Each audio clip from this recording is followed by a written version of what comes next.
Hi everyone, it's Syrian Girl here. No doubt you have heard terrorists have killed 11 people in Paris, including police officers and journalists working for the Charlie Hebdo magazine. And in revenge attacks, a kebab shop and mosque have had grenades thrown at them. This terrorist attack was said to be in response to Charlie Hebdo's depiction of the Prophet Muhammad. But just like other recent terrorist attacks, it has far more to do with the Arab Spring and what has been happening in Syria than it does any satirical cartoon. Conveniently timed one day before the shooting, there was a report that France was sending its only Navy aircraft carrier, Charles de Gaulle, to the Gulf to join anti ISIS operations. It was said that Hollande is going to announce taking part in anti ISIS operations on January 14, a week from now. This indicates that France had an objective to be involved in Syria before these attacks. Furthermore, two of the suspects behind the shooting were reported to have returned to France this summer after fighting alongside terrorists in Syria, and one of them, Sharif Kouachi, was sentenced to 3 years jail on terrorism charges in 2008. The first question that comes to mind is why were they allowed to go to Syria in the first place? Secondly, why were they not arrested upon their return? And thirdly, why were they not at least watched upon their return, especially Sharif, who had already been charged with terrorism offenses before? Apparently, the suspects were on multiple watch lists for years, yet somehow managed to get their hands on automatic rifles and an RPG. How did police lose track of them? Turns out police conveniently stopped monitoring the suspects 6 months before the attack.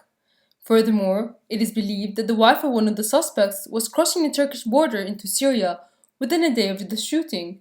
Thanks to Turkey's open border policy and support of ISIS, this criminal is now on the run, terrorizing the Syrian population. Hopefully, the Syrian army will bring her to justice. Another suspicious development in the story: the police commissioner of France supposedly committed suicide with his own gun while he was investigating the attacks. This is leading some to speculate that the incident was a false flag with a geopolitical objective, and that the policeman found something that led him to this conclusion.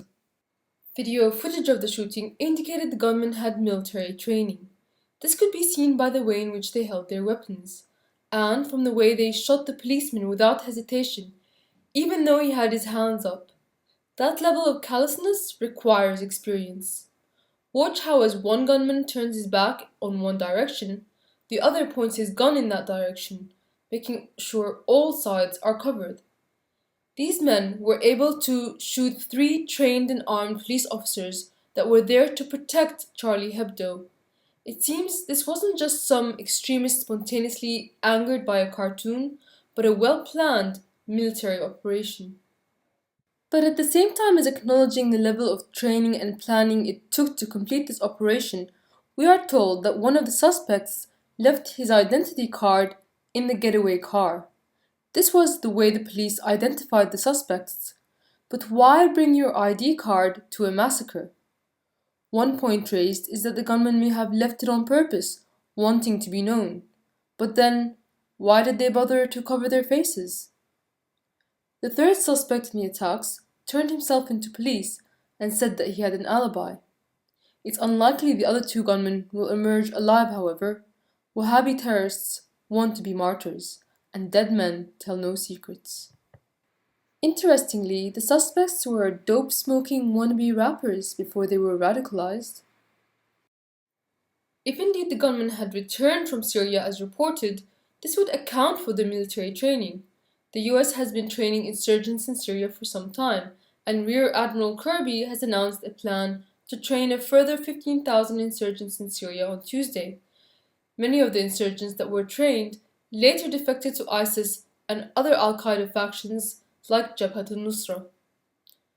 Hypocritically, if these attacks had occurred in Syria in 2012, the gunmen would have been called freedom fighters by the same US and French politicians that are now calling them terrorists. Indeed, the same Hollande who supported terrorism abroad and caused the Charlie Hebdo attack by giving the okay to arm extremists in Syria is now pretending to oppose terrorism in a photo op pertaining to be part of the Unity March in Paris. He stands alongside other despots and hypocritical terror supporters, including Netanyahu and the ambassador of Saudi Arabia. A suicide attack in Lebanon today, which killed 7 people, received no such international attention and condemnation because it was committed by Al Nusra Front, a group which fights alongside the French backed Syrian rebels. French Foreign Minister Bernard Kouchner joined McCain to meet with terrorists in Syria in 2012. France also helped Libyan extremists linked to Al Qaeda to overthrow Gaddafi. Many bloggers and experts were warning that France and NATO's policy of backing extremist groups during the Arab Spring would result in blowback for Europe. The Syrian president warned about it, as did Russian politicians. So it cannot be argued that NATO countries were not aware of the results of their actions. But they were not overly concerned, because they knew that the terrorists in the West would never be strong enough to threaten the state as they have done in Syria. They would never be able to threaten the governments in power. They would only be able to kill innocent people. And that's not something that the Western governments are overly concerned about. Geopolitical interests are more of a concern for these governments, and France wants to join the war on Syria in some shape or form.